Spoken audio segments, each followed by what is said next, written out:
Good morning friends.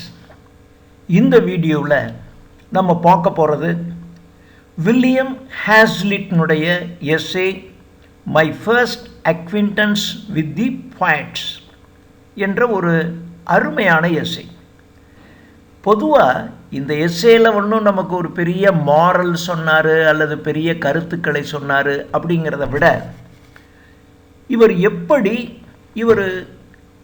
காலரிட்ஜையும் வேர்ட்ஸ்வர்த்தையும் இவர் meet பண்ண அந்த எக்ஸ்பீரியன்ஸை இந்த எஸ்ஸேயில் நம்மோட ஷேர் பண்ணிக்கிறார்.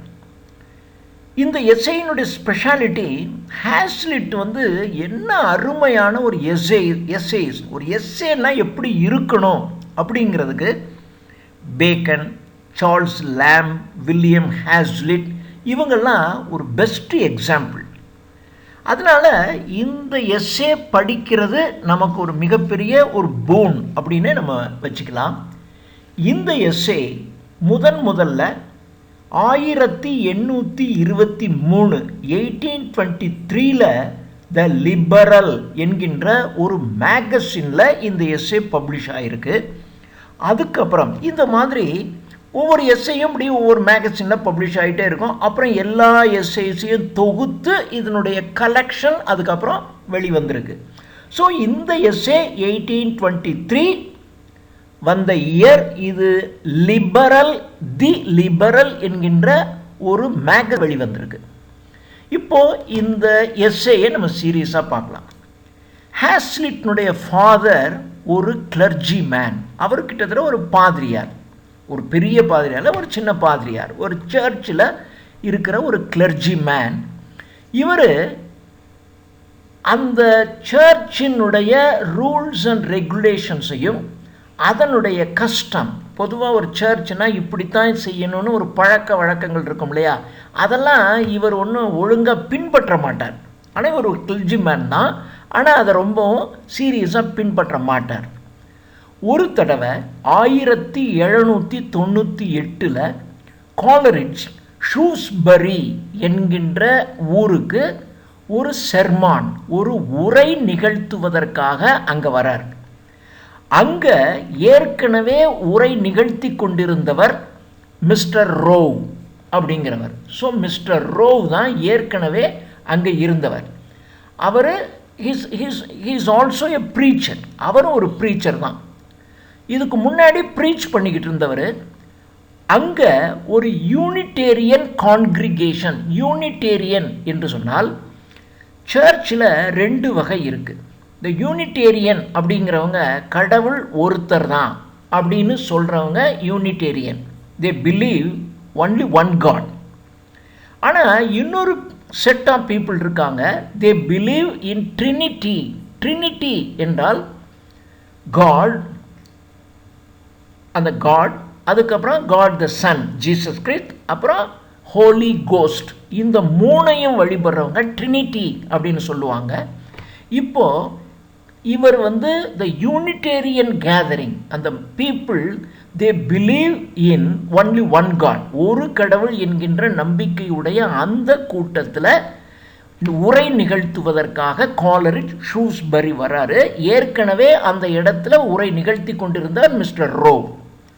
இப்போ அந்த சமயத்தில் ஹேஸ்லிட் ஒரு சின்ன பையன், ஒரு யங் மேன், ஒரு சின்ன பையன் சொல்ல முடியாது, ஒரு இளைஞன். அவனுக்கு காலரிட்ஜினுடைய இந்த சர்மான், இந்த நிகழ்ச்சியை, உரையை கேட்கணும்னு ரொம்ப ஆசை. அதனால் அவன் காலங்காத்தாலேயே எழுந்திருச்சு 10 மைல் நடந்து அந்த சர்மான் உரை நிகழ்கின்ற அந்த இடத்திற்கு ஹேஸ்லிட் வந்துட்டார். அந்த யங் மேன் வந்துட்டார். இப்போ காலரிட்ஜினுடைய செர்மான், அவருடைய அந்த உரையினுடைய சப்ஜெக்ட் மேட்டர் என்னன்னா பீஸ் அண்ட் வார், யுத்தமும் அமைதியும். த சர்ச் என்பது ரிலீஜியஸ் ஹெட், ஸ்டேட் என்பது அரசியல் head. So church and the state. அப்புறம் the spirit of the world and the spirit of Christianity, உலகத்தினுடைய உலக ஆன்மீகம், கிறிஸ்தவ ஆன்மீகம் அப்படிங்கிற தலைப்பு. இந்த தலைப்பில் தான் காலரிட்ஜ் உரை நிகழ்த்த போகிறார். இப்போ காலரிட்ஜ் பேச ஆரம்பிக்கிறாரு.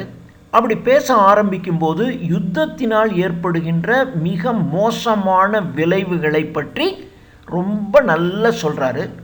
அதுக்கப்புறம் அரசியல்லேருந்து சர்ச்சை தனியாக பிரிச்சிருக்கணும். அதாவது சர்ச்சும் ஸ்டேட்டும் ஒன்றோட ஒன்று மிங்கிள் ஆகக்கூடாது. ஸ்டேட் தனி, சர்ச் தனி, அது ரெண்டையும் செப்பரேட் பண்ணணும் அப்படிங்கிற கருத்தை வலியுறுத்தி சொல்கிறாரு. அதே மாதிரி கிறிஸ்டியானிட்டியுடைய ஸ்பிரிட்ஸ் வந்து ப்ராக்டிக்கல் லிவிங், அதாவது ப்ராக்டிக்கல் லிவிங்கில் இருந்து அதையும், அதாவது ரொம்ப பேர் என்ன பண்ணுறாங்கன்னா, சார் இதெல்லாம் வந்து நடைமுறை வாழ்க்கைக்கு ஒத்து வருங்களா அப்படின்னு சொல்லிடுவான். ஸோ அதை பற்றி பேசுகிறார்.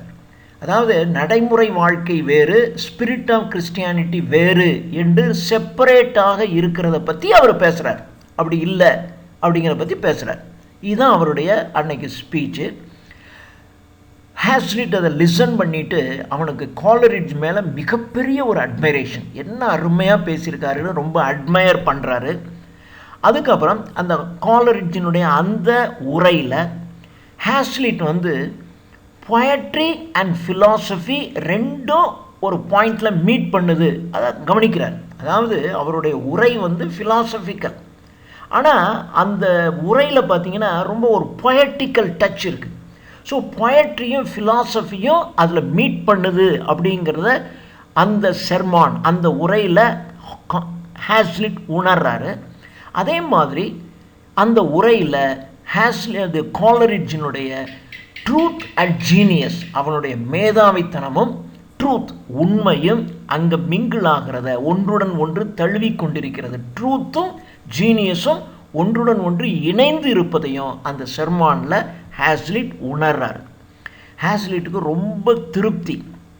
அதுக்கப்புறம் அந்த அந்த நிகழ்வு நடந்த அடுத்த டியூஸ்டே, அந்த வியாழக்கிழமை, காலரிட்ஜ் ஹேஸ்லிட்னுடைய ஃபாதரை மீட் பண்ணுறதுக்காக அவங்களுடைய வீடு, அந்த வீடுக்கு பேர் வெம் அப்படின்னு பேர். ஒருத்தர் அந்த வீட்டுக்கு பேர் வச்சுருப்பாங்க இல்லையா, அது மாதிரி ஹேஸ்லிட்னுடைய வீடு, ஹேஸ்லிட்னுடைய ஃபாதர் இருக்கின்ற வீடு வெம். அந்த வெம் என்ற அந்த ஹவுஸ், ஹேஸ்லிட்னுடைய வீட்டுக்கு அடுத்த செவ்வாய்க்கிழமை காலரிட்ஜ் வர்றாரு.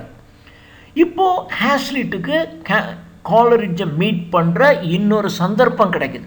ஸோ முதல்ல அங்கே அவர் லெக்சர் கொடுக்குறாரு, செர்மான் பிரசங்கம் பண்ணுறாரு. செர்மான் சரியான அர்த்தம் பிரசங்கம். அந்த பிரசங்கத்தை கேட்டிருக்காரு.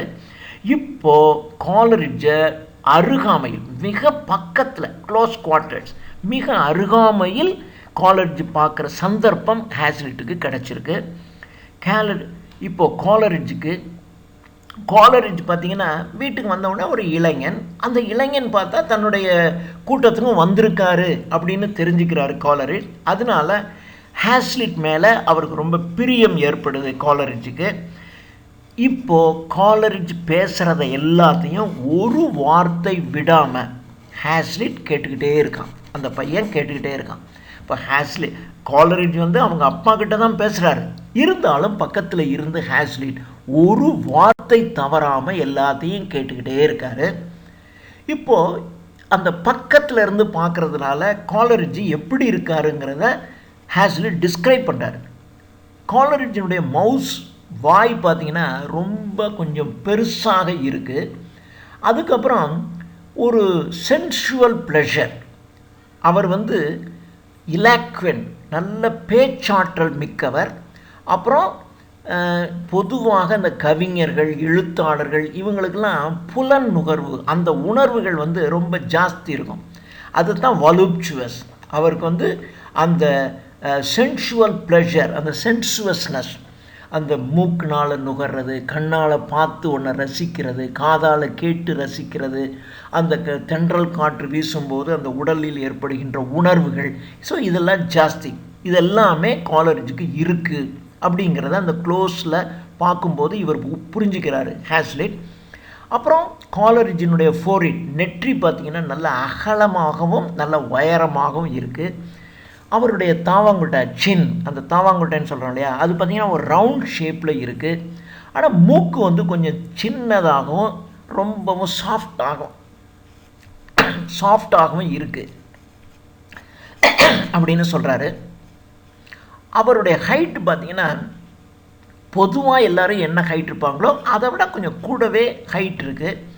ஆனால் இவர் கொஞ்சம் குண்டு, ரொம்ப ஒரு பல்கியான ஆளாக குண்டாக இருக்கார். அவருடைய ஹேர் நல்ல பிளாக்காக இருக்குது, பிளாக்காகவும் ஆனால் ஷைனிங் ஆகும், லைக் எ ரேவன். ரேவன்னா அண்டங்காக்கா எப்படி கண்ணங்கரையில்னு இருக்குமோ அது மாதிரி கருப்பாகவும் ஆனால் அதே சமயத்தில் பளபளப்பாகவும் இருக்குது. ஆனால் அந்த முடி அடிக்கடி பார்த்திங்கன்னா நெற்றியிலேயே வந்து விழுந்துக்கிட்டு இருக்கு அப்படின்னு காலரிட்ஜை பற்றின ஒரு சின்ன டிஸ்கிரிப்ஷன் இந்த பேராகிராஃபில் அவர் சொல்கிறாரு. ஹேஸ்லிட்னுடைய ஃபாதர் அவர் ஒரு ஐரிஷ் பாய். அவர் சின்னதாக ஒரு ஐரிஷ் பாய், ஒரு ஏழையாக தான் இருந்திருக்காரு ஹேஸ்லிட்னுடைய ஃபாதர். அதுக்கப்புறம் அவர் வந்து ஹேஸ்லினுடைய ஃபாதரை பற்றி இவர் கொஞ்சம் சொல்கிறாரு. கிளாஸ்கோ யூனிவர்சிட்டிக்கு அவரை படிக்க அனுப்புகிறாங்க. அங்கே ஆடம் ஸ்மித்துக்கு கீழே படிச்சிருக்கார் ஹேஸ்லினுடைய ஃபாதர், ஐரிஷ் மேன். அவர் ஆடம் ஸ்மித்துங்கிறவன் ஒரு பெரிய கிரேட் எக்கனாமிஸ்ட். அவர் தான் the wealth of the nation அப்படிங்கிற ஒரு மிகப்பெரிய புக்கு எழுதினவர். வெல்த் டெஃபனேஷன், எக்கனாமிக்ஸ் படித்தவங்க யாரை கேட்டிங்கனாலும் சொல்லுவாங்க வெல்த் டெஃபனேஷன் அப்படின்னா அது ஆடம் ஸ்மித்து தான். ஸோ அந்த ஆடம் ஸ்மித், அந்த கிரேட் எக்கனாமிஸ்ட் ஆடம் ஸ்மித்துக்கிட்ட இவர் படிச்சிருக்காரு. அதுக்கப்புறம் ஹேஸ்லினுடைய ஃபாதருக்கு இந்த ஊரில் ஒரு போஸ்டிங் கிடைக்குது. அங்கே வந்ததுக்கப்புறம் 30 வருஷமாக இந்த வெம்மில் தான் அவர் இருக்கார். இங்கே தான் அவருடைய சின்ன வயசில் இருந்து இப்போ வரைக்கும் 30 இயர்ஸ் தன்னுடைய காலத்தை அங்கே செலவழிக்கிறாரு. இங்கே பைபிளை நல்லா படிக்கிறாரு. அப்புறம் பைபிளினுடைய கமெண்டரிஸ் இருக்கும் இல்லையா, அதனுடைய விளக்க உரை. இப்போ திருக்குறள்னாக்க திருக்குறளை எத்தனையோ பேர் விளக்கம் எழுதியிருக்காங்க. வரதராசனார் எழுதியிருக்காரு, கா சுப்பிரமணிய பிள்ளை எழுதியிருக்காரு, மணக்குடவர் உரை இருக்குது, பரிமேலழகர் உரை இருக்குது, நிறைய கருணாநிதி ஒரு உரை எழுதியிருக்காரு, புதிய உரைன்னு ஒன்று இருக்குது, இளங்குமரனார் அவர் ஒரு உரை எழுதியிருக்காரு. இப்படி பார்த்தீங்கன்னா திருக்குறளுக்கு நிறைய பேர் உரை எழுதியிருப்பாங்க. அது மாதிரி பைபிளில் நிறைய பேர் கமெண்டரிஸ் இருக்கும். அந்த கமெண்டரிஸ் எல்லாத்தையும் நல்லா படிச்சிருக்காரு ஹேஸ்லினுடைய ஃபாதர். ஹேஸ்லினுடைய ஃபாதருக்கு அப்போ எப்பொழுதுமே ஒரு ட்ரீம், ஒரு இட்டர்னிட்டி, ஒரு பெர்மனன்ஸ். இட்டர்னிட்டி என்பது கண்ணுக்கு புலப்படாத அந்த பெர்மனன்ட் பிளேஸ், ஹெவன், அதை தான் சொல்கிறோம். இன்ஃபினிட்டி, டெத்து, ரிசரக்ஷன்னா இறந்ததற்கு பின்னர் மீண்டும் உயிர்ப்பிப்பது, உயிராக வருவது. இதை பற்றியெல்லாம் அவர் கனவு கண்டுக்கிட்டே இருப்பார். அதே மாதிரி ஜட்ஜ்மெண்ட் டே அப்படின்னு சொல்லுவாங்க இல்லையா, இறந்ததுக்கப்புறம் கடவுள் வந்து இறந்ததுக்கப்புறம் எல்லா உயிர்களும் ஆண்டவனுக்கு முன்னாடி போகும். அங்கே போன உடனே நீங்கள் இந்த உலகத்தில் என்ன செஞ்சுருக்கீங்கிறத பார்த்து கடவுள் உங்களுக்கு தீர்ப்பு வழங்குவார். அந்த தீர்ப்பின்படி நீங்கள் நரகத்துக்கோ அல்லது சொர்க்கத்துக்கோ போவீங்க அப்படிங்கிற மாதிரி. அதை பற்றியெல்லாம் அவர் ட்ரீம் பண்ணிகிட்டே இருப்பார் அவங்க அப்பா. இந்த மனிதரோட தான், இந்த மனிதரை பார்க்கறதுக்கு தான் இப்போ காலரிட்ஜ் வந்திருக்கார். ஸோ இப்போ ஹேஸ்லினுடைய ஃபாதரும் ரிலேட்டட் வித் சர்ச், அதனால தான் காலரிட்ஜ் வந்து ஹேஸ்லினுடைய ஃபாதரை பார்க்க வந்திருக்காரு. ஆனால் 2 பேருமே பார்த்தீங்கன்னா no two individuals are more unlike. 2 double negative போட்டிருக்காங்க. So 2 individuals are like than Coleridge and Hazlitt's father அப்படின்னு சொல்கிறார். காலரிட்ஜ் வாஸ் அ பாயிண்ட். காலரிட்ஜ் ஒரு மிகச்சிறந்த கவிஞன். காலரிட்ஜினுடைய ஃபாதர் அவருக்கு என்னன்னு அதான் சொன்னேன், 2 பேர் உலகத்தில் ஒரே மாதிரியான குணாதிசயங்களோடு இருக்க மாட்டாங்க. அதுக்கு ஒரு உதாரணம் இங்கே. காலரிட்ஜ் ஒரு மிகச்சிறந்த கவிஞன். ஆனால் காலரிட்ஜினுடைய அப்பாவுக்கு ஒரு கவிஞன்னாவே அவன் ஒரு அனாமதேயம், அந்த ஊரு பேர் தெரியாதவன், அவனுக்குன்னு ஒரு அடையாளம் கிடையாது. என்னையாங்க ஒரு பொயட்டுக்கு ஒரு என்டைட்டியே கிடையாது, ஒரு அடையாளம் இல்லாத ஒரு மனிதன் அப்படிங்கிற மாதிரி தான் காலரிட்ஜினுடைய ஃபாதருக்கு ஒரு பொயட்டை பற்றின வியூ. காலரிட்ஜுக்கு வந்து பார்த்திங்கன்னா ஒரு யூனிட்டேரியன், அந்த கடவுள் ஒன்று அப்படிங்கிற மாதிரியான குரூப்பை சேர்ந்தவர். ஆனால் ஹேஸ்லிட்னுடைய ஃபாதர் வந்து இதை ஒத்துக்க மாட்டார், அவர் ட்ரினிட்டி. அதனால் அப்படி 2 பேரும் 2 ஆப்போசிட்டில் இருக்கிறவங்க. ஆனாலும் காலரிட்ஜ் வந்த உடனே ஹேஸ்லிட்னுடைய ஃபாதர் புன்முறுவல் பூத்துக்கொண்டே அவரை ரிசீவ் பண்ணி அவரோட மீட் பண்ணி பேசிகிட்ருக்காரு. இதை ஹேஸ்லிட் பக்கத்திலிருந்து ரசித்து கொண்டிருக்கிறார். அதுக்கப்புறம் காலரிட்ஜ் வந்து நிறைய விஷயங்களை பற்றி பேசுகிறார், நிறைய சப்ஜெக்ட்ஸ். அந்த 2 பேரும் பேசும்போது நிறைய சப்ஜெக்ட்ஸை பற்றி பேசுகிறாரு. அப்படி பேசிகிட்டு இருக்கும்போதே ஹேஸ்லிட் வந்து ரொம்ப கவனமாக காலரிட்ஜ் பேசுகிறத கவனிச்சுக்கிட்டே இருக்கான். அதனால காலரிட்ஜுக்கு வந்து ஹேஸ்லிட் மேலே ரொம்ப இன்ட்ரெஸ்ட். இப்போ நாம் பேசும்போது ஒருத்தவங்க ரொம்ப அக்கறையாக சீரியஸாக கவனித்தா அவங்கள நமக்கு பிடிக்கும் இல்லையா? அது மாதிரி ஹேஸ்லிட்டை காலரிட்ஜுக்கு ரொம்ப பிடிக்குது. காலரிட்ஜுக்கு ஹேஸ்லிட்டை பிடிக்குதுன்னு புரிஞ்ச உடனே ஹேஸ்லிட்டுக்கு ரொம்ப சந்தோஷம். ஐயோ, இவ்வளோ பெரிய கவிஞன், அவன் நம்ம வீட்டுக்கு வந்திருக்கான், நம்மளை பிடிக்குது அவனுக்கு அப்படின்னோடனே ஹேஸ்லிட்டுக்கு ரொம்ப சந்தோஷமாக இருக்குது. அப்புறம் காலரிட்ஜ் வந்து மேரி wollstonecraft அப்படிங்கிற ஒரு ஃபெமினிஸ்ட் மூமெண்ட், ஒரு பெண் இயக்கவாதி, அவனை பற்றி ஒரு நீளமாக பேசுகிறார். இவர் வந்து இந்த மேரி wollstonecraft என்ற லேடி, இவங்க தான் ஃபெமினிஸ்ட் மூமெண்ட், பெண் இயக்கத்தினுடைய ஒரு முன்னோடி. இவங்க வில்லியம் காட்வின் என்ற ஒரு மிகச்சிறந்த ஒரு ஃபிலாசபர். அந்த ஃபிலாசபரை மேரேஜ் பண்ணினவங்க இந்த மேரி wollstonecraft அப்படிங்கிறவங்க. ஸோ அந்த மேரி wollstonecraftை பற்றி நிறைய பேசுகிறாரு காலரிட்ஜ். அதுக்கப்புறம் சர் ஜேம்ஸ் மேக்கின்டோஷ் அப்படிங்கிறவரை பற்றி, அவர் ஹியூமன் ரைட்ஸ், மனித உரிமைகளை பற்றி அதிகமாக பேசக்கூடியவர். அவரும் ஒரு ரைட்டர் ஆஃப் ஃபிலாசபியை பற்றி எழுதுகிறாரு. லா, சட்டங்களை பற்றி, ஹிஸ்ட்ரியை பற்றி, இவைகளை பற்றி நிறைய எழுதியிருக்காரு. இந்த ஜேம்ஸ் மேக்கின்டோஷனுடைய இன்னொரு சிறப்பு என்னன்னு கேட்டிங்கன்னா, சிறிது நாட்கள் இந்தியாவில் வந்து ஒரு ஜட்ஜாகவும் வேலை பார்த்துருக்காரு. ஸோ அந்த மேக்கின்டோஷை பற்றி, சர் ஜேம்ஸ் மேக்கின்டோஷை பற்றி, மேரி wollstonecraft இவங்கள பற்றியெல்லாம் நிறைய பேசுகிறார், காலரிட்ஜ் பேசுகிறாரு. இதெல்லாம் பக்கத்தில் இருந்து ஹேஸ்லிட் கேட்டுக்கிட்டே இருக்கார். இவருக்கு நம்ம காலரிட்ஜுக்கு மேக்கின்டோஷ் எழுதின விண்டிகேட் கேலிலீஸ் என்கின்ற அந்த புத்தகத்தின் மீது ஒரு மிகப்பெரிய ஒரு ஒப்பீனியன். ஏன்னா அது ஃப்ரெஞ்சு ரெவல்யூஷனை டிஃபெண்ட் பண்ணுற ஒரு புத்தகம். ஸோ ஃப்ரெஞ்சு புரட்சியை சரி என்று சொல்லக்கூடிய அந்த விண்டிகேட் கேலிலீஸ் என்கின்ற புத்தகத்தை பற்றி மிக மரியாதையாக உயர்ந்த கருத்துக்களை காலரிட்ஜ் சொல்கிறார். அதுக்கப்புறம் காலரிட்ஜ் மேக்கின்டோஷையும் பர்க் தெரியும் இல்லையா? பர்க்குங்கிறவன் அமெரிக்கன் டாக்ஸேஷனை பற்றி அந்த அமெரிக்கன் பார்லிமெண்ட்டில் மிகச்சிறந்த உரை நிகழ்த்தினவர் பர்க், எட்மண்ட் பர்க்னு சொல்லுவாங்க. அவருடைய மிகப்பெரிய ஸ்பீச் வந்து அந்த டாக்ஸேஷனை பற்றி, அது ரொம்ப ஒரு புகழ்வாய்ந்த ஒரு லெக்சர் அது மாதிரி. ஸோ மேக்கின்டோஷையும் பர்க்கையும் கம்பேர் பண்ணுறாரு காலரிட்ஜ்.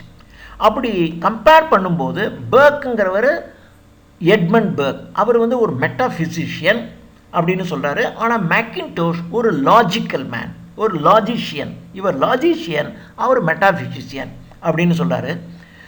அந்த சமயத்தில் ஹேஸ்லிட் வந்து சின்ன பையன்தான். அவன் பர்க்கை பற்றி தன்னுடைய ஒப்பீனியன் என்ன அப்படின்னு ஹேஸ்லிட் சொல்கிறான். எனக்கு பர்க்கை பற்றி இப்படி நான் நினைக்கிறேன் அப்படின்னு ஹேஸ்லிட் சொல்கிறாரு. அதை நீ சொல்கிறது கரெக்ட் தம்பி அப்படின்னு காலரிட்ஜ் அதை ஒத்துக்கிறார். இப்போது காலரிட்ஜ் மிகப்பெரிய கவிஞன், அவங்ககிட்ட இவன் கருத்தை சொன்னோடனே நீ சொல்கிறது கரெக்ட் அப்படின்னு அவர் ஒத்துக்கிட்டா நமக்கு எவ்வளோ சந்தோஷம் இருக்கும். அது மாதிரி ஹேஸ்லிட்டுக்கு அவ்வளோ மகிழ்ச்சி. ஆனால் காலரிட்ஜுக்கு வந்து பார்த்திங்கன்னா காட்வின் மேலே அவருக்கு அவ்வளோவாக பெரிய ஒரு ஒப்பீனியன் கிடையாது. காட்வின்னா யாருன்னு நமக்கு தெரியும், மேரி காட்வின். நம்ம மேரி wollstonecraft என்கின்ற லேடியை திருமணம் செய்தவர் அந்த வில்லியம் காட்வின்.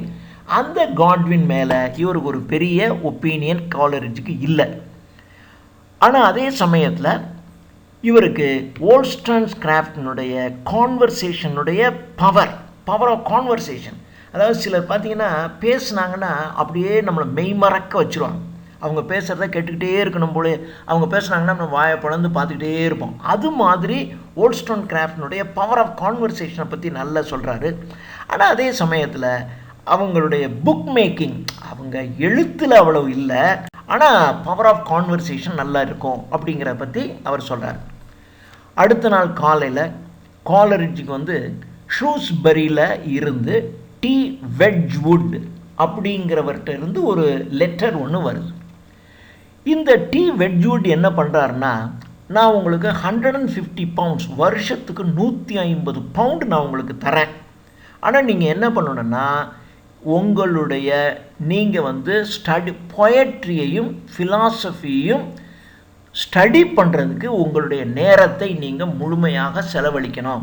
அப்படி செலவழிக்க நீங்கள் தயாராக இருந்தால் நான் உங்களுக்கு வருஷத்துக்கு 150 பவுண்ட்ஸ் தரேன் அப்படின்னு காலரிஜினுடைய ஃப்ரெண்ட் டி வெட்ஜ்வுட் ஒரு லெட்டர் ஒன்று கொடுக்குறாரு. அந்த லெட்டரில் இதுதான் ஆஃபர், நான் உங்களுக்கு 150 பவுண்ட் வருஷத்துக்கு தரேன். நீங்கள் என்ன பண்ணணுன்னா, you should study poetry and philosophy, you should டிவோட் your time entirely. உங்களுடைய நேரத்தை முழுமையாக பொயட்ரியும் ஃபிலாசபியும் படிக்கிறதுக்கு தான் நீங்கள் செலவழிக்கணும் அப்படிங்கிற ஒரு கண்டிஷனில் வருஷத்துக்கு 150 பவுண்ட் தராரு. காலரிஜுக்கு இந்த ஆஃபர் ரொம்பவும் சந்தோஷமாக இருந்து நான் ஒத்துக்கிறார். ஆனால் அவர் காலரிஜ் ஒத்துக்கிட்ட உடனே ஹேஸ்லிட்டுக்கும் கொஞ்சம் வருத்தம். ஏன்னா ஒத்துக்கிட்ட அப்புறம் போயிடுவார். இங்கே இருந்தார்னா லெக்சர் கொடுத்துக்கிட்டே இருப்பார், நம்ம கேட்கலாம், காலரிஜ் பக்கத்தில் இருக்கலாம்னு நினச்சிக்கிட்டு இருந்தான். ஆனால் காலரிஜ் இதை ஒத்துக்கிட்ட உடனே ஹேஸ்லிட்டு கொஞ்சம் வருத்தமாக இருந்துச்சு. அப்புறம் அவர்னா புறப்பட்டு போகும்போது காலரிஜ் ஹேஸ்லிட்டுக்கிட்ட ரொம்ப நேரம் பேசுகிறாரு. பேசிட்டு சரி நான் புறப்படுறேன், நீங்கள் ஒரு ஃபியூ வீக்ஸில் நீ என்னை பாரு அப்படின்னு காலரிஜ் தன்னுடைய அட்ரஸை ஹேஸ்லிட்டை கொடுத்து, நீ என்னை பார்க்கலாம், ஒரு ஃபியூ வீக்ஸ் டைம் எடுத்துக்கோ, நானும் போய் சேர்ந்துடுறேன், அதுக்கப்புறம் ஒரு ஃபியூ வீக்ஸ் டயத்துக்கு அப்புறம் நீ வா என்னை பாரு என்று அட்ரஸ் கொடுத்துட்டு போகிறாரு காலரிஜ்.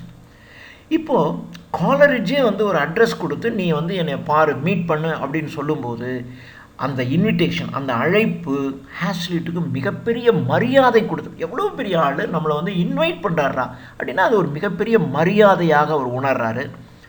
அதுக்கப்புறம் அடுத்த நாள் காலை நல்ல குளிர்காலத்தினுடைய நடுப்பகுதி, அதாவது இன்னும் உச்சக்கட்ட குளிருக்கு போகலை, அதாவது குளிர்காலத்தினுடைய மிட் பீரியட். அடுத்த நாள் காலையில் இப்போ காலரிஜ் எல்லார்கிட்டையும் சொல்லிட்டு புறப்படுறாரு. புறப்படும்போது காலரிஜும் நம்ம ஹேஸ்லிட் யங் மேன் அவனும் நானும் உங்களோட வரேன். ஏன்னா இவர் போனால் ஒரு 6 மைல் போகணும், அதுக்கப்புறம் தான் இவர் தன்னுடைய இடத்துக்கு போய் சேர்றதுக்கு அங்கே வாகன வசதிகள்லாம் கிடைக்கும். இந்த இடத்துலேருந்து 6 மைல்ஸ் நடந்து போகணும், அதனால் நானும் உங்களோட வரேன் அப்படின்னு ஹேஸ்லிட்டும் அந்த 6 மைல்கள் காலரிஜும் நடந்தே போகிறான், கூடவே போயிட்டுருக்காரு. அப்படி போய்கிட்டு இருக்கும்போது நிறைய பேசிகிட்டே போகிறாங்க, நிறைய சப்ஜெக்ட், அப்படியே ஒரு சப்ஜெக்ட் பேசுகிறாங்க, அப்புறம் அதை விட்டுட்டு இன்னொரு சப்ஜெக்டு, அதை விட்டுட்டு இன்னொரு சப்ஜெக்டு, இப்படியே பேசிகிட்டே போகிறாங்க. ஆனால் காலரிஜ் நடக்கும்போது பார்த்திங்கன்னா திடீர்னு அப்படி லெஃப்டில் நடந்து போயிட்டே இருப்பார். திடீர்னு பார்த்திங்கன்னா ரைட் சைடுக்கு போயிடுவார்.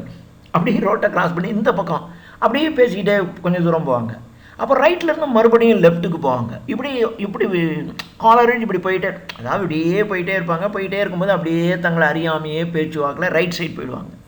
ரைட் சைடு கொஞ்சம் தூரம் பேசிகிட்டே போவாங்க, அப்புறம் பேச்சுவாக்கில் அங்கேருந்து அப்படியே லெஃப்ட் சைடு இப்படி போய்கிட்டே இருப்பாங்க. ஸோ காலரிஜ் இப்படியெல்லாம் போகிறத பார்த்தா ஹேஸ்லிட்டுக்கு ஆச்சரியமாக, என்னடா இப்படி போயிட்டுருக்காருன்னு நினைக்கிறான். அப்படி தான் இருக்கான். அது அவனுக்கு ரொம்ப விசித்திரமாக இருக்குது காலரிஜ் இப்படி நடந்து போகிறது. ஏன்னா அவருக்கு அந்த பேச்சு சுவாரஸ்யத்தில் அப்படியே ரோட்டில் போய்கிட்டே இருக்கார் அந்த மாதிரி. ஆனால் இதை வைத்துக்கொண்டு காலரிஜ் ஒரு அன்ஸ்டேபிள் மேன் கிடையாது. இதை வச்சு ஒரு ஸ்டேபிளாக இல்லை, இந்த பக்கம் போகிறான் அப்புறம் இந்த பக்கம் போகிறான், என்ன அது இப்போ ரொம்ப பேர் பார்த்தீங்கன்னா டக்குன்னு அவரை அன்ஸ்டேபிள் அப்படின்னு சொல்லிடுவாங்க. ஆனால் காலரிஜ் ஒரு அன்ஸ்டேபிள் கிடையாது. இன் ஹிஸ் வியூஸ், அவருடைய ஒன்றை பற்றின அவருடைய வியூஸ், அவருடைய பர்பஸ், இதில் ஹி வாஸ் நாட் அன்ஸ்டேபிள். இதை வைத்துக்கொண்டு அவரை நம்ம அன்ஸ்டேபிள்னு சொல்ல முடியாது என்று ஹேஸ்லிட் சொன்னார்.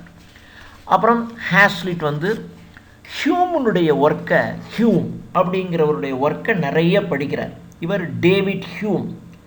இன்னொரு ஹியூம் இருக்கார், இந்தியாவில் இந்திய தேசிய காங்கிரஸை தோற்றுவித்தவர். இந்த காங்கிரஸை தோற்றுவித்தவர் ஏஓ ஹியூம். அது காங்கிரஸின் தந்தை அப்படின்னு சொல்லுவாங்க. ஸோ இந்த ஹியூம் வேற, அது ஏஓ ஹியூம் இது. ஆனால் இது டேவிட் ஹியூம். இந்த டேவிட் ஹியூம் அப்படிங்கிறவர் ஒரு பெரிய இங்கிலீஷ் ஃபிலாசபர் அண்ட் ஹிஸ்டாரியன், ஒரு famous English philosopher and historian. அவருடைய ஒர்க்கை ஹேஸ்லிட் நிறைய படிச்சிருக்கார், படித்து அதை ரொம்பவும் ரசிச்சிருக்காரு. ஆனால் ஹேஸ்லிட் வந்து காலரிட்ஜுக்கிட்ட பேசும்போது காலரிட்ஜுக்கு வந்து ஹியூம் மேலே அவ்வளோ ஒன்றும் பெரிய மரியாதை இல்லை. காலரிட்ஜ் வந்து ஹியூமை ரொம்ப ஒரு அலட்சியமாக என்னையா ஹியூம் அப்படி தான் பேசினார். அப்படி பேசும்போது ஹேஸ்லிட்டுக்கு அது கொஞ்சம் வருத்தமாக இருக்கும். நாம் ரொம்ப ரசித்து படித்த ஹியூமை என்னோட இப்படி அலட்சியமாக சொல்கிறாரே அப்படின்னு அவனுக்கு கொஞ்சம் வருத்தமாக இருக்குது. ஆனால் அப்படி இருந்தால் கூட ஹியூமனுடைய எக்ஸலன்ஸை காலரிட்ஜ் வந்து மறுக்கலை. ஹியூமனுடைய எக்ஸலன்ஸ், அவர் ரொம்ப எக்ஸலண்ட் மேன் தான், அவரை பற்றி ஒரு அலட்சியமாக பேசினாலும் அவருடைய எக்ஸலன்ஸை காலரிட்ஜ் மறுக்கவே இல்லை. ஆனால் அதே சமயத்தில் காலரிட்ஜ் வந்து பார்த்திங்கன்னா பெர்க்லியை பற்றி ரொம்ப உயர்வாக பேசுகிறார். பெர்க்லி அப்படின்னா ஜார்ஜ் பெர்க்லி அப்படிங்கிறவர், அவனும் ஒரு famous philosophical writer. So George பெர்க்லியை பற்றி இவருக்கு ரொம்ப உயர்ந்த மரியாதை காலரிட்ஜுக்கு. ஸோ அவரை பற்றி ரொம்ப பேசுகிறாரு. இன்னும் சொல்லப்போனால் குறிப்பாக அவருடைய எஸ்ஸே ஆன் விசன், அந்த எட்மண்ட் பெர்க்லியினுடைய எஸ்ஸே ஆன் விசனை பற்றி ரொம்பவும் சிறப்பாக பேசிக்கிறாரு. இது ஹேஸ்லிட்டுக்கு ரொம்பவும் சந்தோஷமாக இருந்துச்சு. அதுக்கப்புறம் காலரிட்ஜ் வந்து பார்த்திங்கன்னா பிஷப் பட்லர், அந்த பிஷப் பட்லரை பற்றி பேசுகிறார். அவரும் ஒரு பெரிய இங்கிலீஷ் தியாலஜிஸ்ட். அந்த பிஷப் பட்லர் என்கின்ற ஒரு இங்கிலீஷ் தியாலஜிஸ்ட், அவரை பற்றி பேசுகிறார். அவரை பற்றி பேசும்போது பிஷப் பட்லருங்கிறவர் ஒரு பெரிய ட்ரூ ஃபிலாசபர், ஒரு deep thinker and a genuine reader of nature. நேச்சரை உண்மையாக கூடியவர், ஆழ்ந்த சிந்தனையாளர், ஒரு உண்மையான ஃபிலாசபர், தத்துவ ஞானி என்று பிஷப் பட்லரை பற்றி காலரிட்ஜ் அவருடைய ஒப்பீனியனை சொல்கிறாரு. அதுக்கப்புறம் ஆனால் ஹேஸ்லிட் கூட பிஷப் பட்லரை பற்றி ஒரு ஃபியூ கமெண்ட்ஸ் எழுதியிருக்காரு. இப்போது ஹேஸ்லிட் காலரிட்ஜ் கிட்ட என்ன பிஷப் பட்லரை பற்றின அவருடைய கமெண்ட்ஸ், அவருடைய வியூ என்னங்கிறத ஹேஸ்லிட் வந்து காலரிட்ஜ் கிட்ட சொல்கிறார். ஆனால் சொல்லும்போது இவருக்கு கிளியராக எக்ஸ்பிளைன் பண்ண தெரியல. சிலருக்கு பார்த்திங்கன்னா தான் நினச்சதை சொல்லும்போது இப்படி எதையோ வார்த்தைங்களை போட்டு குழப்பிடுவாங்க. அது மாதிரி ஹேஸ்லிட்டுக்கு வந்து பிஷப் பட்லரை பற்றின சில கமெண்ட்ஸ் இருக்குது. ஆனால் அதை பற்றி காலரிட்ஜுக்கிட்ட அவர் எக்ஸ்பிளைன் பண்ணுறாரு. ஆனால் அவரால் அதை கிளியராக எக்ஸ்பிளைன் பண்ண முடியலை. எப்படியோ முடிஞ்சு போச்சு. ஹேஸ்லிட்டுக்கு வந்து காலரிட்ஜோடு சேர்ந்து 6 மைல் நடந்து வந்தது ரொம்பவும் சந்தோஷமாகவும் மகிழ்ச்சியாகவும் அவனுடைய உள்ளத்துக்குள்ள ஒரு உணர்வுகளை தூண்டுறது. தன்னுடைய நாமும் மிகச்சிறந்த ஆளாக மாறணும் அப்படிங்கிற எண்ணத்தை அவனுக்கு தோற்றுவிக்குது. இந்த சப்போஸ் ஹேஸ்லிட்டுக்கு மாத்திரம் அவன் ஒரு பொயட்டாக இருந்திருந்தா நிச்சயமாக ஒரு சானட் எழுதியிருப்பான். எதை பற்றினா அந்த ரோடை பற்றி. ஏன்னா அந்த ரோட்டில் தானே அவங்க நடந்து போகிறாங்க. அந்த ரோடில் நான் 6 மைல் நான் வந்து காலரிட்ஜோடு நடந்து போனேன். அவ்வளோ விஷயங்களை பற்றி பேசிக்கிட்டே போனோம். எனக்கு அவ்வளோ சந்தோஷம். நான் மாத்திரம் ஒரு பாயிண்டாக இருந்தால் இந்த ரோடை பற்றி, இந்த ரோடு ஒரு புண்ணியம் செஞ்சுருக்கு, இந்த ரோடனுடைய ஹானர், அதை ஆனர் பண்ணுற மாதிரி நான் ஒரு சானட் எழுதியிருப்பேன் அப்படின்னு ஹேஸ்லிட் வந்து சொல்கிறார். இதிலிருந்து நமக்கு என்ன தெரியுது அப்படின்னா, ஹேஸ்லிட் வந்து அந்த ஒரு பர்டிகுலர் இன்சிடென்ட்ஸை எவ்வளோ தூரம் அவன் எடுத்திருக்கான் அப்படின்னு தெரியுது. அதுக்கப்புறம் பார்த்தீங்கன்னா ஹேஸ்லிட் சொல்கிறான், அந்த மைல் ஸ்டோன், ஒரு மைல், அந்த ஒவ்வொரு ஃபர்லாங்லேயும் பார்த்தீங்கன்னா ஒரு ஸ்டோன் வச்சுருப்பாங்க. 1 மைல் வந்தோடனே இது 1 மைல், அடுத்தது 1 ஃபர்லாங், 8 ஃபர்லாங் 1 மைல். இது பழைய யூனிட். அது மாதிரி 1.6 கிலோமீட்டருங்கிறது 1 மைல். இப்போ 6 மைல் அவன் போகிறாங்க அப்படின்னாக்கா 9.6 கிலோமீட்டர், கிட்டத்தட்ட 10 கிலோமீட்டர் போயிருக்காங்கன்னு அர்த்தம் நடந்து. அப்போ போகும்போது பார்த்திங்கன்னா ஒரு இடத்துலையும் அந்த கல் வச்சுருப்பாங்க இல்லையா, இது 1 கிலோமீட்டர், 2 கிலோமீட்டர், 3 கிலோமீட்டர், அதுதான் மைல் ஸ்டோன்னு சொல்கிறார்.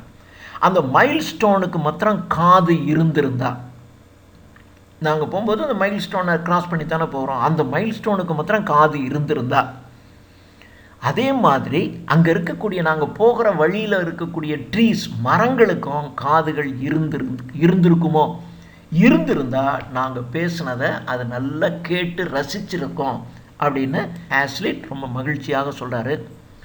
அதே சமயத்தில் போகும்போது காலரிட்ஜ் வந்து பார்த்திங்கன்னா நேச்சுரல்னஸ், இயற்கையை பற்றி ரொம்பவும் பிரமாதமாக புகழ்கிறாரு. அதே சமயத்தில் பேலேஸ் ஸ்டைல், அந்த பேலேயினுடைய ஸ்டைல், பேலேங்கிறது அவர் பேர் வில்லியம் பேலே. அவர் பார்த்திங்கன்னா ரிலீஜியஸ் சப்ஜெக்ட்லையும் தியாலஜிக்கல் சப்ஜெக்ட்லையும் நிறைய எழுதியிருக்கார். ஸோ ரிலீஜியஸ் அண்ட் தியாலஜிக்கல் சப்ஜெக்டில் நிறைய எழுதியிருக்கிறவர் வில்லியம் பேலே.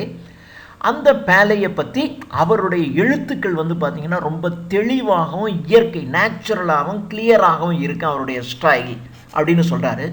ஆனால் அதே சமயத்தில் இந்த பேலையினுடைய சென்டிமெண்ட்டை அவர் கண்டம் பண்ணார். காலரிட்ஜ் அவருடைய ஸ்டைலினுடைய நேச்சுரல் ஸ்டைல் அண்ட் கிளியர் ஸ்டைலை புகழ்கிறாரு.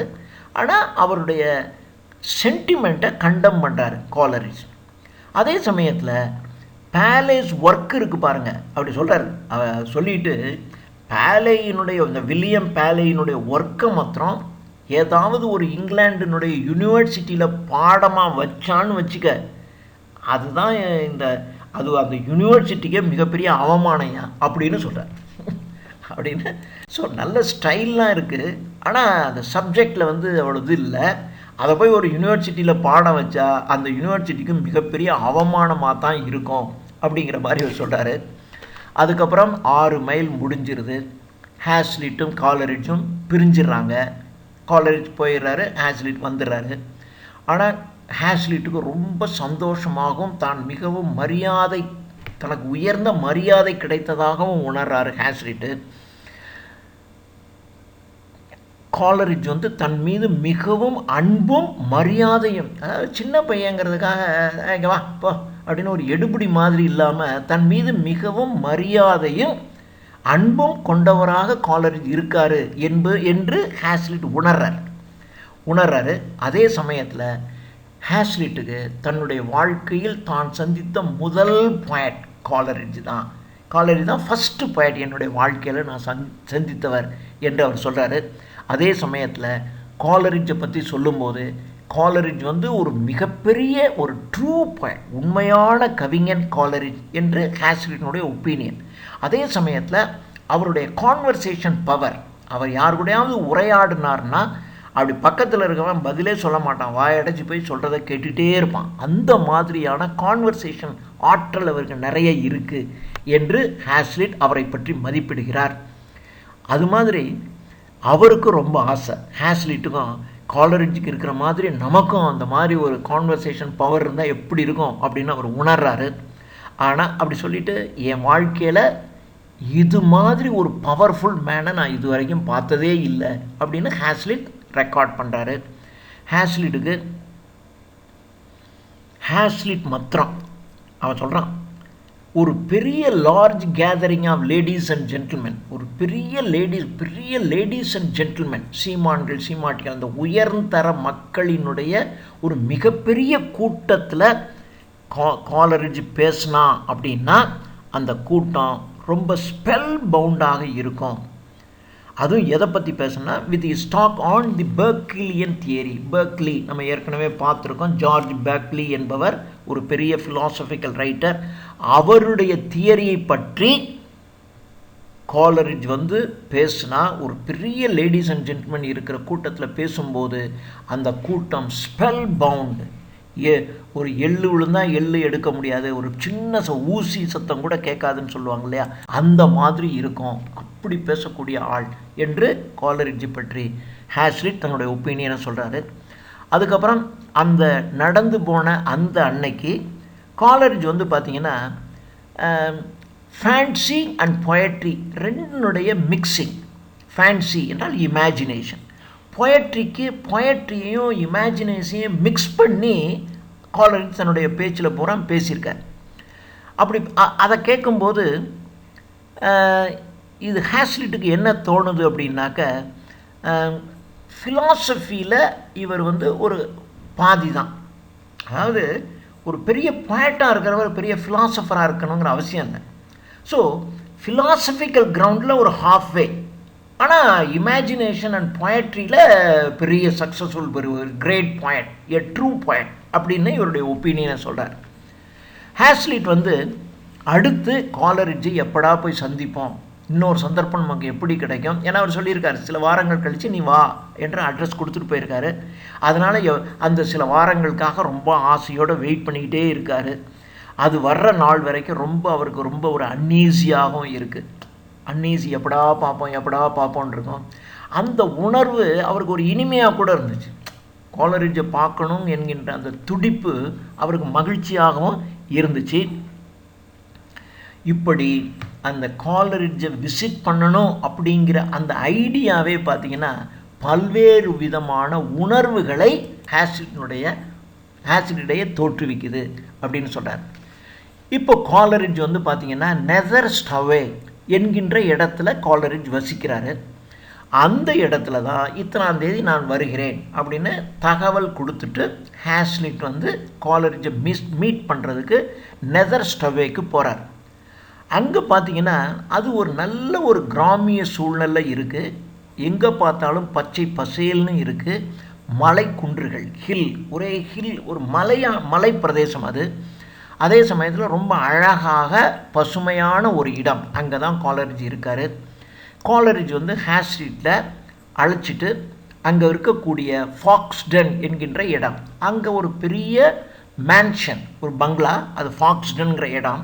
அங்கே தான் வேர்ட்ஸ்வர்த் குடியிருக்காரு. அந்த வேர்ட்ஸ்வர்த் குடியிருக்கிற ஃபாக்ஸ்டன் என்ற இடத்திற்கு காலரிட்ஜ் ஹேஸ்லிட்டை அழைச்சிட்டு போகிறார். ஆனால் அந்த சமயத்தில் வேர்ட்ஸ்வர்த் அங்கே இல்லை. வேர்ட்ஸ்வர்த் பிரிஸ்டலுக்கு போயிருக்கார். அங்கே எதுக்கு போயிருக்காரு அப்படின்னாக்க கேஸ்ல் ஆஃப் ஸ்பெக்டர் அப்படின்னு மாங்க் லியூவிஸ்ட் என்ற ஹரர் ஸ்டோரிஸ், இந்த பயங்கர துப்பறியும் கதைகள், அந்த மாதிரியான கதைகள் எழுதுகிற கேஸ்ல் ஆஃப் ஸ்பெக்டர் என்கின்ற துப்பறியும் கதை எழுதின மாங்க் லூவிஸ்ட் என்பவரை பார்ப்பதற்காக வேர்ட்ஸ்வர்த் வந்து பிரிஸ்டல் போயிருக்கார். அந்த சமயத்தில் இந்த ஃபாக்ஸ்டனில் வேர்ட்ஸ்வர்த்தினுடைய சிஸ்டர் டாரத்தி வேர்ட்ஸ்வர்த் அவங்க தான் இருக்காங்க. காலரிட்ஜும் ஹேஸ்லிட்டும் போய் டாரத்தி வேர்ட்ஸ்வர்த்தை மீட் பண்ணுறாங்க. அங்கே டாரத்தி வேர்ட்ஸ்வர்த் எழுதின பொயம்ஸ் எல்லாம், லிரிக்கல் பேலட்ஸுக்காக வேர்ட்ஸ்வர்த் எழுதியிருந்த பொயம்ஸ் எல்லாம் காட்டுறாங்க. இதெல்லாம் பப்ளிஷ் ஆகிறதுக்கு முன்னாடியே ஹேஸ்லிட்டுக்கிட்ட காட்டுறாங்க. எல்லாத்தையும் ஹேஸ்லிட் பார்க்குறாரு. ரொம்ப சந்தோஷம். வேர்ட்ஸ்வர்த் எவ்வளோ பெரிய கவிஞன், அவன் வீட்டுக்கு போய் உட்காந்துருக்கான். வேர்ட்ஸ்வர்த் இன்னும் பப்ளிஷான ஒரு புத்தகத்தை காட்டுவாங்க. அவன் எழுதின கையெழுத்து பிரதியெல்லாம் பார்க்குறாரு. ஹேஸ்லிட்டுக்கு ரொம்ப சந்தோஷமாக இருக்குது. அடுத்த நாள் வேர்ட்ஸ்வர்த் பிரிஸ்டலிருந்து வேர்ட்ஸ்வர்த் வந்துடுறாரு. இப்போ வேர்ட்ஸ்வர்த் காலரிட்ஜினுடைய வீட்டுக்கு வராரு. அப்படி வரும்போது வேர்ட்ஸ்வர்த் பார்த்திங்கன்னா ரொம்ப ஒரு விசித்திரமாக ட்ரெஸ் பண்ணியிருக்காரு. அவருடைய வாக்கிங், நடந்து வர்றது கூட பார்த்திங்கன்னா ஒரு மாதிரி ரோல் பண்ணி நடந்து வர்ற மாதிரி இருக்குது. அப்படி ஒரு ரோல் பண்ணி நடந்து வந்துட்டுருக்கு. ரோல் பண்ணி ஒரு விசித்திரமான ட்ரெஸ் பண்ணிக்கிட்டு ஒரு மாதிரி ரோல் பண்ணி நடந்து வந்துட்டுருக்காரு. இதை பார்க்கும்போது எப்படி இருக்குன்னா, பீட்டர் பெல் அப்படிங்கிற ஒரு கேரக்டர், இந்த பீட்டர் பெல் என்கின்ற ஒரு பொயம் வேர்ட்ஸ்வர்த் எழுதினது தான். அந்த வேர்ட்ஸ்வர்த் எழுதின அந்த பீட்டர் பெல்லுங்கிற ஒரு பொயத்தில் வர்ற ஒரு கேரக்டர் பீட்டர் பெல். அந்த கேரக்டர் பேரும் பீட்டர் பெல் தான். இப்போ முத்து அப்படிங்கிற சினிமாவில் வர்ற கதாநாயகன் பேர் முத்து. அது மாதிரி பீட்டர் பெல்லுங்கிற பொயட்ரியில் வர்ற அந்த கேரக்டர் பேர் பீட்டர் பெல். அந்த பீட்டர் பெல் பார்த்திங்கன்னா ஒரு பாட்டர், ஒரு மண்பாண்டம் செய்யக்கூடிய ஒரு ஆள். அந்த மண்பாண்டம் செய்யக்கூடிய ஒரு ஆள் எப்படி நடந்து வருவான் அப்படின்னு அந்த பொயட்ரியில் இவர் டிஸ்கிரைப் பண்ணுறார். அந்த பீட்டர் பெல் எப்படி நடந்து வரானோ அப்படின்னு இப்படியெல்லாம் நடந்து போகிறான் அப்படின்னு அந்த பொயட்ரியில் எப்படி சொல்லியிருக்காரோ அதே மாதிரி இவர் நடந்து வந்துகிட்ருக்கார். அது ரொம்ப விசித்திரமாக இருக்குது ஹேஸ்லிட்டுக்கு அதை பார்க்கும்போது. ஆனால் வேர்ட்ஸ்வர்த் வந்து ரொம்ப ஒரு நேச்சுரலாக ஃப்ரீயாக பேசுகிறார். காலரிட்ஜ் ரெண்டு பேரும் ரொம்ப நண்பர்கள். காலரிட்ஜும் வேர்ட்ஸ்வர்த்தும் நெய்பர்ஸ், பக்கத்து வீட்டுக்காரவங்க, ரொம்ப உறவுக்காரவங்க, நண்பர்கள். அப்படி பக்கத்தில் ஹேஸ்லிட்டுங்கிற ஒருத்தன் இளைஞன் இருக்கான்லாம் பார்க்கல. வேர்ட்ஸ்வர்த் ரொம்ப நேச்சுரலாகவும் ரொம்ப ஃப்ரீயாகவும் நல்லா பேசிகிட்ருக்காரு.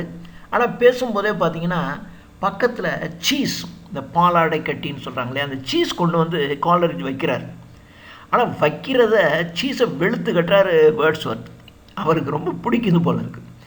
இந்த ஹேபிட் எப்படி அவருக்கு வந்திருக்குன்னு சொன்னால், ராபர்ட் சதே அப்படின்னு ஒரு பாயிண்ட், அந்த ராபர்ட் சதே கிட்ட இருந்து தான் இந்த பழக்கம் வேர்ட்ஸ்வர்த்துக்கு வந்திருக்கு.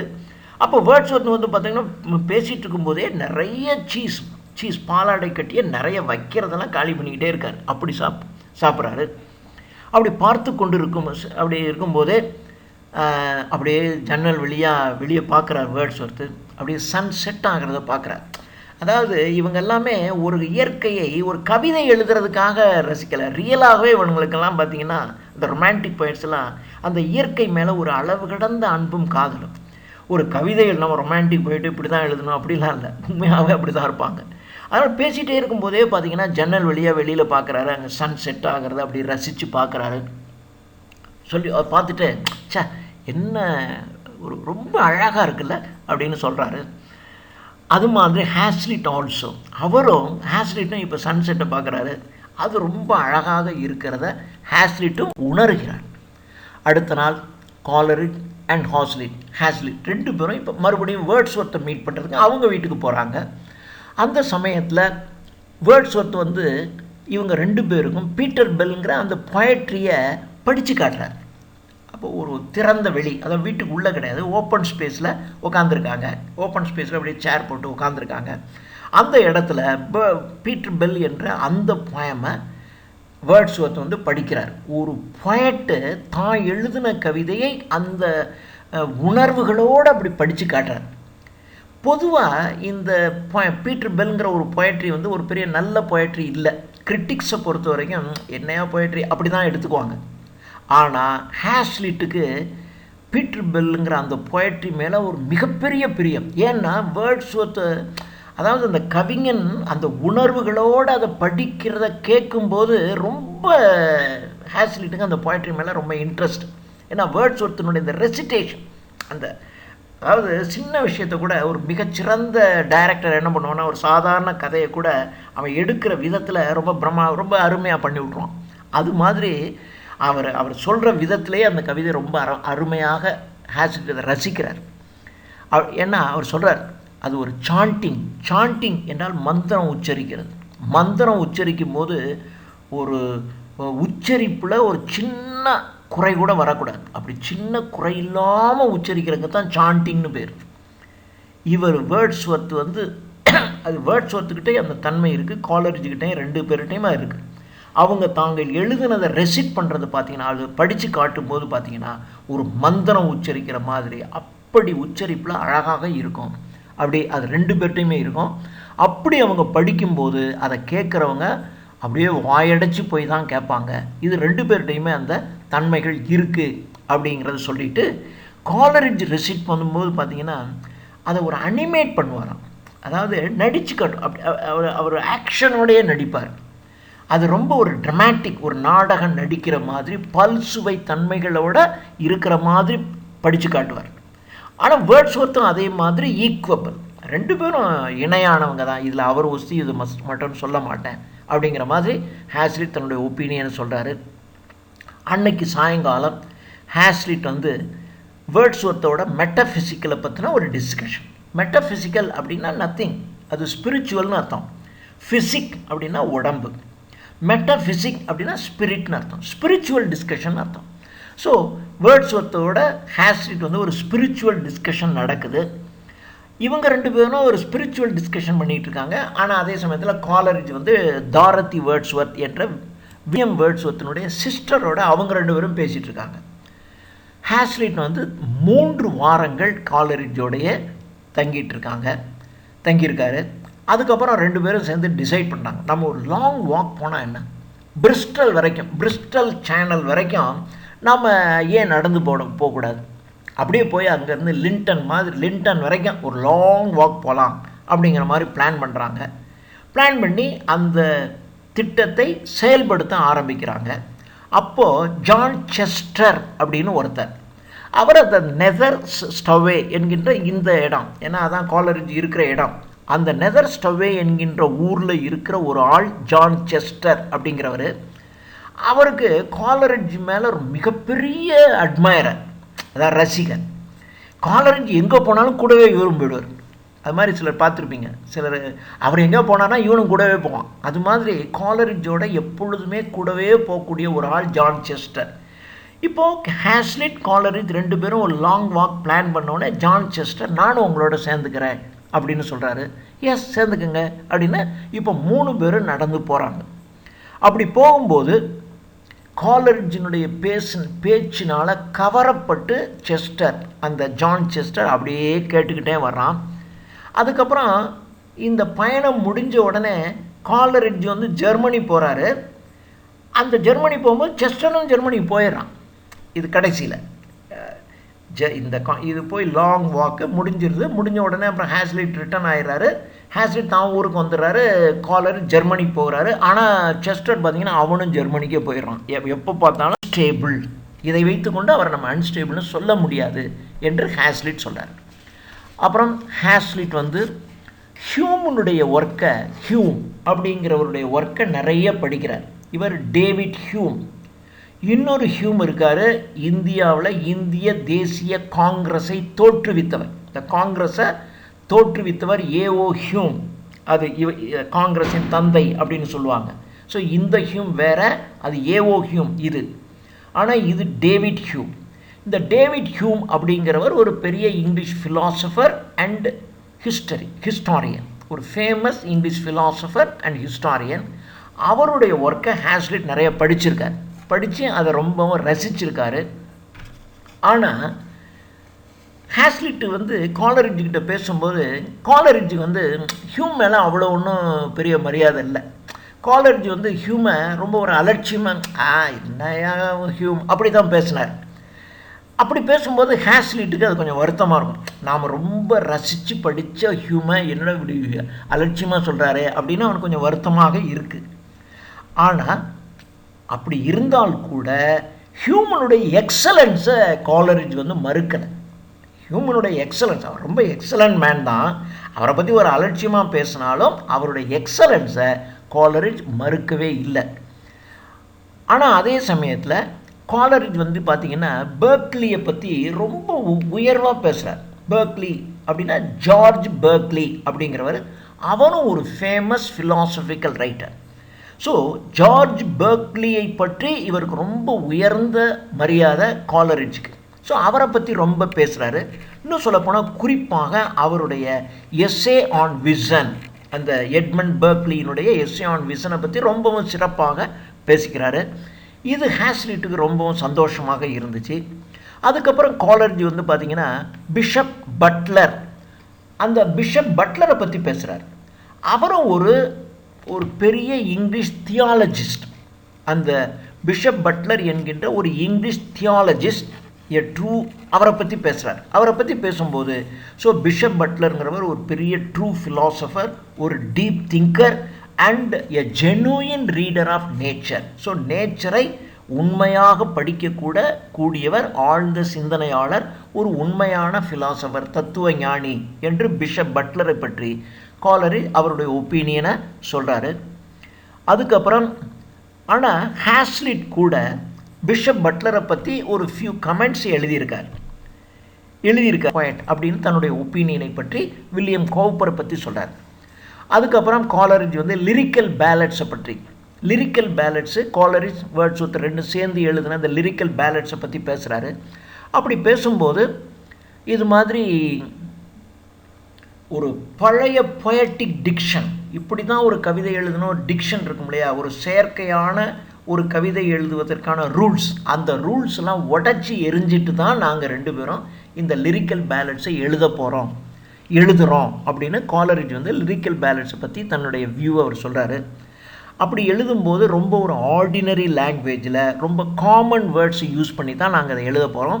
அதில் வந்து எந்த விதமான ஒரு பொயட்டிக்கல் ஜார்கான் இருக்காது. அப்புறம் ஒரு பொயட்ரினா அதுக்கு உரிய இப்படித்தான் அப்படித்தான் எதுவுமே இல்லாமல் நாங்கள் சிம்பிள் வேர்ட்ஸ் யூஸ் பண்ணி ஆர்டினரி லாங்குவேஜ், காமன் பீப்புள் பேசுகிற அந்த லாங்குவேஜில் தான் நாங்கள் இதை எழுதுகிறோம் அப்படின்னு காலரிட்ஜ் வந்து லிரிக்கல் பேலட்ஸ் பற்றி சொல்கிறாரு. அதே சமயத்தில் ஒரு நேச்சுரல் சிம்பிள் ஸ்டைலில் எழுதிட்டு இதை பற்றி எழுதுனா மக்கள்கிட்ட இருந்து எப்படி ரியாக்ஷன் வருதுன்னு பார்க்கணும், அதுக்காகத்தான் நாங்கள் இதை எழுதுகிறோம் அப்படிங்கிற மாதிரி காலரிட்ஜ் லிரிக்கல் பேலட்ஸை பற்றி சொல்கிறாரு. அதுக்கப்புறம் காலரிட்ஜ் வந்து ஷேக்ஸ்பியரையும் மில்டனையும் கம்பேர் பண்ணிவிட்டு இப்போ இதில் ரெண்டில் யாரை தேர்ந்தெடுக்கிறது அப்படின்னா அது ஒரு பெரிய பசில்யா. ஷேக்ஸ்பியர் பார்த்தா இதுவும் ஓசி தான், மில்டனும் ஓசி தான். அதனால் அது ஒரு பெரிய பசில். ஷேக்ஸ்பியரா மில்டனா அப்படின்னா அது எதை ப்ரிஃபர் பண்ணுறதுங்கிறது ஒரு பெரிய பசிலாக இருக்கும் அப்படின்னு சொல்கிறார். ரெண்டு பேரையும் ஒஸ்தியாக பேசுகிறாரு காலரிட். ஆனால் அதே சமயத்தில் Gray, Thomas Gray, elegy written in a country's churchyard எழுதின கிரேயை பற்றி என்ன கிரே அப்படின்னு ஒரு அலட்சியமாக பேசுகிறாரு. கிரேயை பற்றி பேசும்போது அப்படி சொல்கிறாரு. ஆனால் அதே சமயத்தில் போப்பை பற்றி ரொம்ப மட்டமாக பேசுகிறார். ஐயோ போப்பா என்ன அப்படி மோசமாக இருக்கான் அப்படின்னு அலெக்சாண்டர் போப்பை பற்றி ஒரு நல்ல ஒப்பீனியன் அவருக்கு இல்லை. ஆனால் அதே சமயத்தில் பர்க்கை பற்றி ரொம்ப ஒஸ்தியா, எட்மண்ட் பர்க் ஏற்கனவே பார்த்தோம். அதை பற்றி மறுபடியும் எட்மண்ட் பர்க்கை பற்றி ஒரு நல்ல ஒப்பீனியன் வச்சுருக்காரு. ஃபாக்ஸ் அண்ட் பிட் இவங்களும் பெரிய ஆரேட்டர்ஸ், ஃபாக்ஸ் அண்ட் பிட். ஸோ இந்த ஃபாக்ஸ் அண்ட் பிட்டுங்கிற பெரிய ஆரேட்டர்ஸ், அவங்களும் பாலிட்டிஷியன், எல்லாம் அரசியல்வாதிகள், மிகப்பெரிய பேச்சாளர்கள். ஆனால் ஃபாக்ஸ் அண்ட் பிட்டை விட எட்மண்ட் பர்க் மிகச்சிறந்த ஆள் அப்படின்னு ஹை ஒப்பீனியன் அவரை பற்றி வச்சுருக்காரு. அதே சமயத்தில் ரிச்சர்ட்சன் நாவலிஸ்ட், ஃபீல்டிங்கை விட நம்ம டாம் ஜோன்ஸ் எழுதின ஹென்ரி ஃபீல்டிங் இருக்கார் இல்லையா, அவரை விட ரிச்சர்ட்சன் ஒரு நல்ல நாவலிஸ்ட் அப்படின்னு, ஃபீல்டிங்கை விட ரிச்சர்ட்சன் பெஸ்ட்டு அப்படிங்கிற மாதிரி சொல்கிறாரு. அதுக்கப்புறம் காலரிட்ஜ் காலரிட்ஜை பற்றி ஹேஸ்லிட் முடிக்கும்போது சொல்கிறாரு.